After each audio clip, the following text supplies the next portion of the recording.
Okay, so I want to start by saying it's great to be back in Portugal, in Lisbon. It's a place of some significance to me, and just very pleased to be back here. I'd also want to say a big thanks to the convening committee who encouraged me to come here and give this talk, and also to some organisations in the International Year of Pulse who are having a meeting at the end of this conference, and that enabled me to pay for my flight, which is good.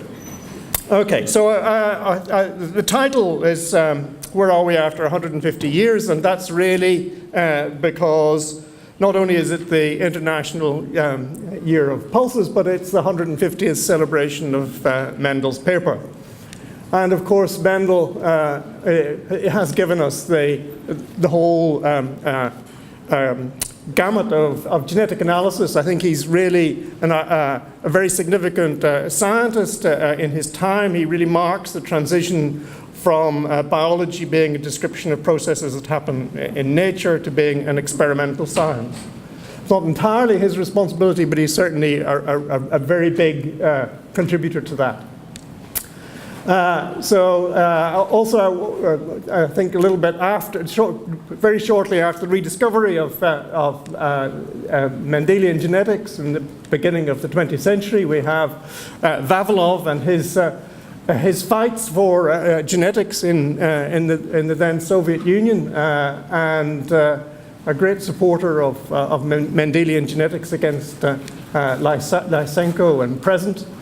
But as well as his own moral courage, he gave rise to the science of comparative genetics, and also, of course, he is the person who's responsible for our understanding of origins of domestication and the importance of the collection of germplasm. So very relevant to what I'm talking about.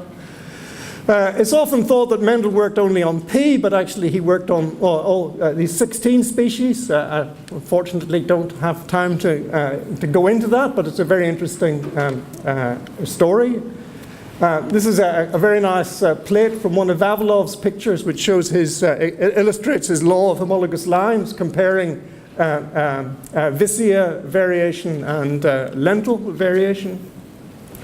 And you can see that this is the sort of thing that we now understand as variation in homologous genetic loci. And of course, we need to follow that really with the introduction of mutagenesis as a way of understanding genetics, and I think that really can be attributed to Hermann Müller and for ionizing radiation, and Lotte Auerbach for chemical mutagenesis, basically on mustard gas. She was actually more or less contemporary with Müller in her research. I mean, at exactly the same time, but she was forbidden to publish it for security reasons, in fact. So that's really the four things that I'm going to talk about: genetic analysis, comparative genetics, germplasm diversity, and mutant populations. And in mutant populations, I just want to remind us all that there are essentially two modes in which you can work. You can use these populations to identify the genes which underlie a particular process, or you can interrogate them with a gene and ask what process they underlie. And I'll talk about both of those. And of course, germplasm collections are really important because they provide alleles that have survived selection. And I guess to bring this up to date, we can draw in what we know about genome structures in legumes. And this is just two analyses of patterns of divergence between genes in two legume species. You can see that there are essentially two bumps on the curves. In soybean, there's a third more recent bump. These correspond to two whole genome duplications, one more or less at the base of the legumes and one at the base of the angiosperms. And together, asked Steve Cannon for some help with providing some estimates of gene numbers from all of these species, which was remarkably difficult to get hold of. But anyway, this is the data. So basically, there's about 35,000 protein coding genes in legumes. And with these two duplications, that works out at something like about 10,000 different genes with some subfunctionalization. So that's the problem that we have. We've got this number of genes which we need to understand in relation to their role in phenotyping. Now, if you just think about it, if you've got 35,000 genes with about 5 common alleles, the number of accessions you need in a germplasm collection is many, many orders of magnitude more than the number of protons in the universe. It's an impossible thing to have. You cannot possibly get all these combinations of alleles, nor can they have existed in the real world. So looking at combinations of allelic variation is not even worth considering. That's perhaps maybe a rather surprising thing to say in this session, but it's what I want to claim.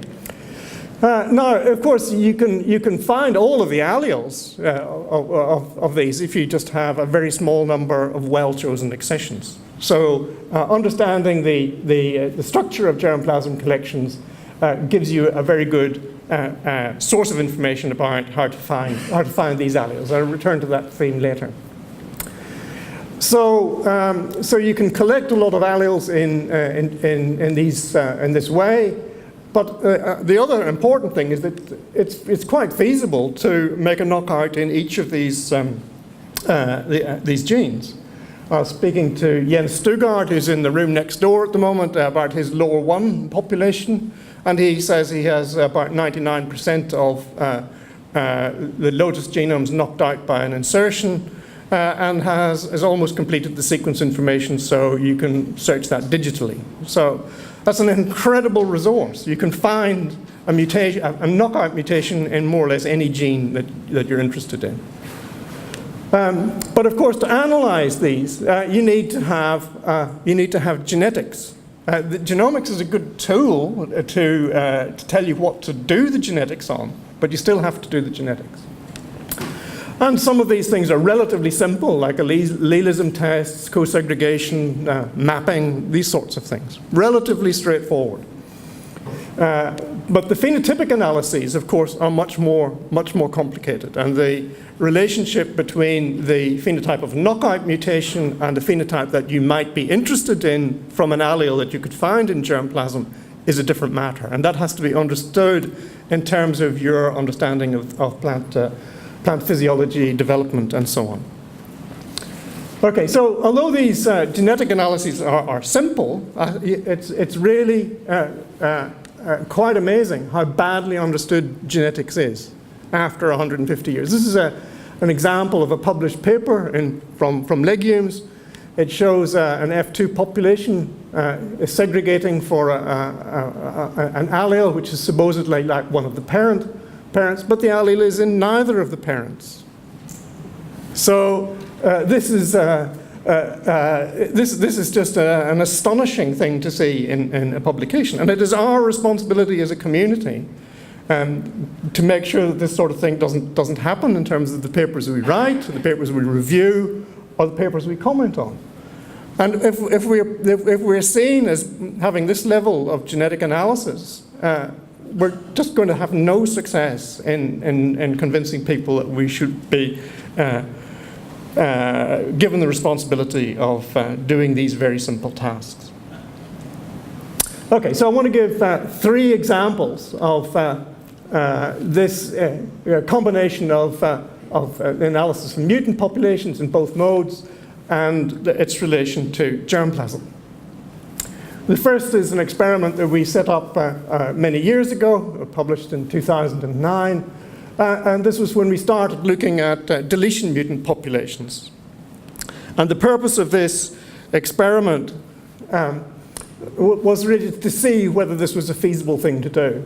And we chose this mutant, a gene called tendrilis in P, because we were interested in leaf development, of course, but also because it's one of those unusual genes that has a semi-dominant phenotype. So you can see the phenotype in the heterozygote as these little flattened structures. And we reasoned that would make it easier to screen the fast neutron mutant population. And fairly quickly we were able to find 5 independent alleles in this little population of about 3,000 lines.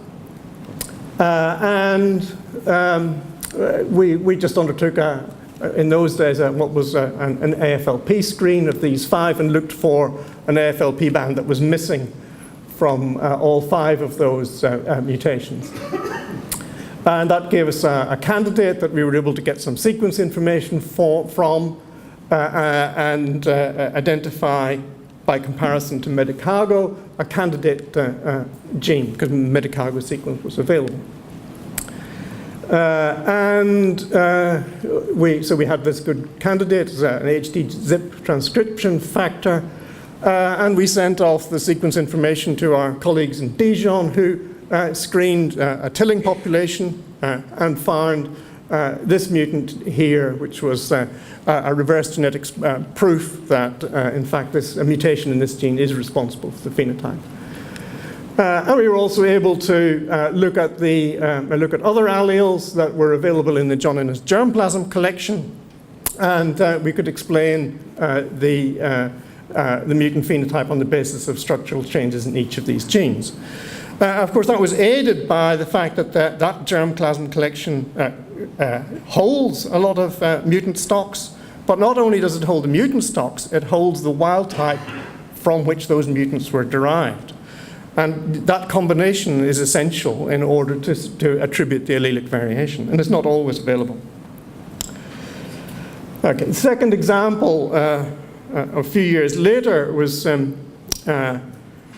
prompted when a PhD student of Phil Molyneux's and mine came and visited this Roger Hellens, and he said it's about time we sorted out the white flower gene mutant.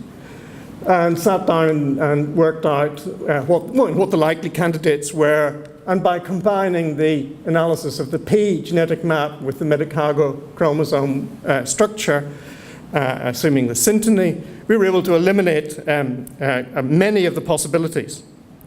And it gave us, this is really this gene, this basic helix loop helix transcription factor as a candidate. You can see that it's actually not in the same place in the two.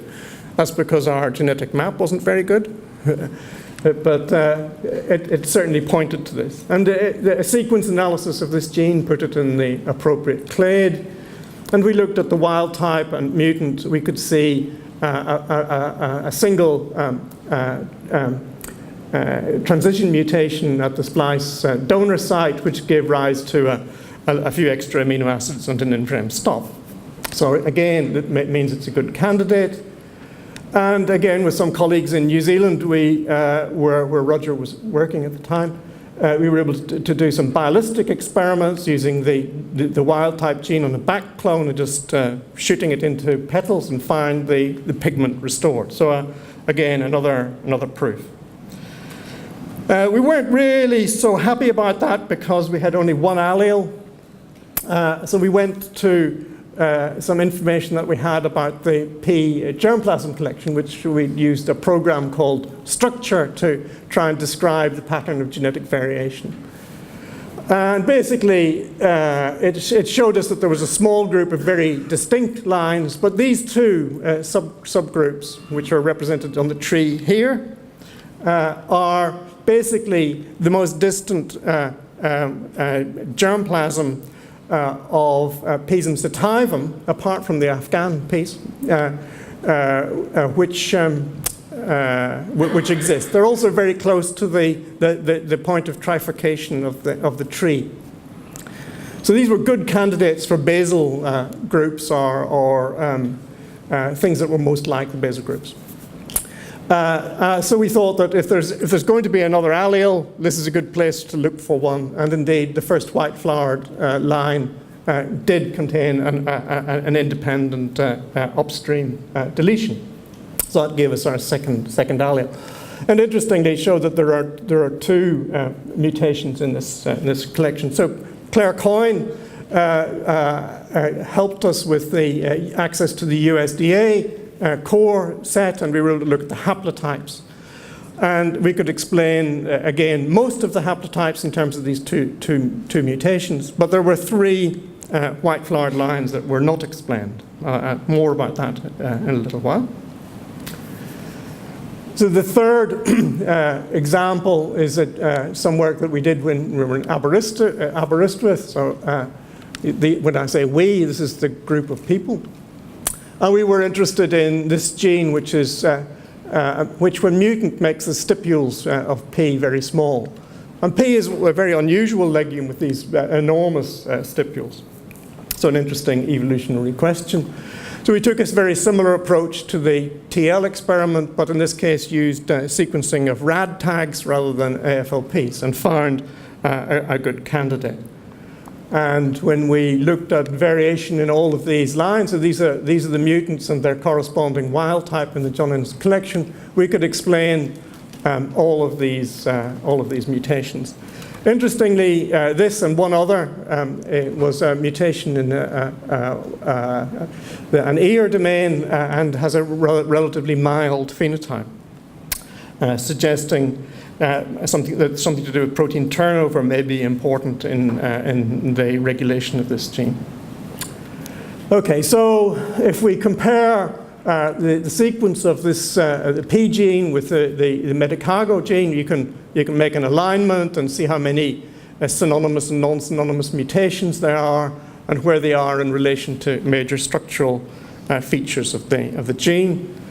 And you can see quite clearly that there's this big block around the zinc finger of this transcription factor where there is no amino acid substitution but a few synonymous mutations. And just right next to it, there's a region of many non-synonymous mutations and few synonymous mutations. So that's a signal of purifying selection, and this is a signal of diversification. So we can formulate a hypothesis that we could maybe try and test that it is this variation that is in some way involved in the development of the large stipule size. Just a theory, but that needs to be tested. Okay, so in what I've said, I've told you about screens of both forward genetic screens. It was the TL example. We used some reverse genetics. And we've gone to germplasm collections to find alleles, other alleles of these genes. Okay, so I sort of say a little bit about the variation in flower color and the unexplained alleles.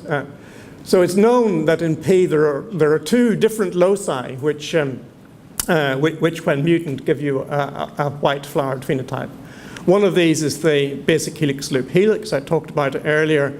And the second encodes a WD40 transcription associated protein in this transcription factor complex. There should be a third a MIB factor, and there is a third allele, but we don't know what it is.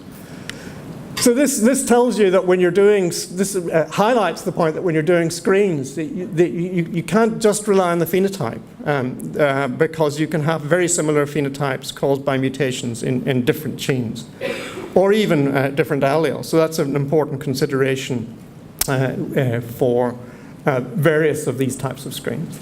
This is not a new observation. This is a picture from Bateson's book. Of some experiments that he did with punnet in sweet pea, where he crossed Emily Henderson and Blanche Purbae and found what he called a purple emperor in the middle. So you can see that genetic heterogeneity is something that's been known about for a very long time and can complicate the analysis of diversity in germplasm collections. Okay, so I just want to finish with a few comments about that description of the variation in the germplasm. This is another way of looking at it, a multifactorial analysis of that collection using the same data set. And you can see that there are a lot of very similar sorts of accessions and some outliers. We had some funds to extend this using samples from a range of European germplasm collections, including Portuguese one. And we're able to map them onto the same plot. And you can see they represent something very similar in terms of their description of the diversity. So they all have a degree of similarity. You can see, maybe you can't, but you can see that into this group and some down here are the wild alleles. Now, interestingly, Judith and her colleagues in Dijon published a paper not so long ago where they did a reanalysis of this set of accessions and used both SSR markers and SNPs to characterize it. And Judith very kindly sent me the distance matrix, which I sorted according to a phylogenetic tree. It doesn't really matter what the order is, but I've sorted these according to a neighbor joining tree made in phyla. And so the accessions on that axis and this axis are in the same order, and they're in the same order for all of the analyses. So there were about 350 SNPs, just short of 30 SSRs, and just over 30 of these retroelement markers. And you can see quite easily here the relationship between them. I've sort of massaged the data to just plot the variability in the data rather than the distances themselves. But you can see the major features are represented, and the retroelements are basically telling you things are of one type or another. They're more or less sorting it into these two groups, the core group and the distant group. But the SNPs are giving you a much more nuanced view of variation, particularly in these closely related. And of course, the microsatellites amplify that. So that's sort of what you would expect. So one final comment is really about this, the collection from Holland, the Dutch collection. And it was unusual in that it had this sort of bimodal distribution of accessions. And we were quite interested in what the reason for that was. And if you plot the positions on the genetic map, there are all of the yellow ones on this map are from here. There's a red dot, which is in Mexico, which is on the other side of the globe, which is sort of around here somewhere. But basically, this green material is all concentrated in basically one valley in the foothills of the Himalayas. So there is a very so this material has essentially come from more or less one collecting trip. There are three other accessions that are from other locations. So one of the conclusions that you might like to jump to is that this tells you something about local adaptation. But if you look carefully, you can see there are a couple of the yellow lines in there as well. So we don't know whether this is to do with local adaptation or just an historical accident. Remember, as I said at the beginning, you can't assay all possible combinations. So the structure that you see in these germplasm collections reflects population history. Okay, so I'll stop there. And I've just listed the people who were involved in those few things that I've said and their institutions. And I just think it's quite amazing. There are so many people and haven't really said very much. And many institutions. And I really want to thank them for their support over the years in many things. And of course also to our colleagues in IRDC and GPC who enabled me to be here. Okay, I think we might have a minute or two for a question, do we? Yeah, Good. We have about 5 minutes.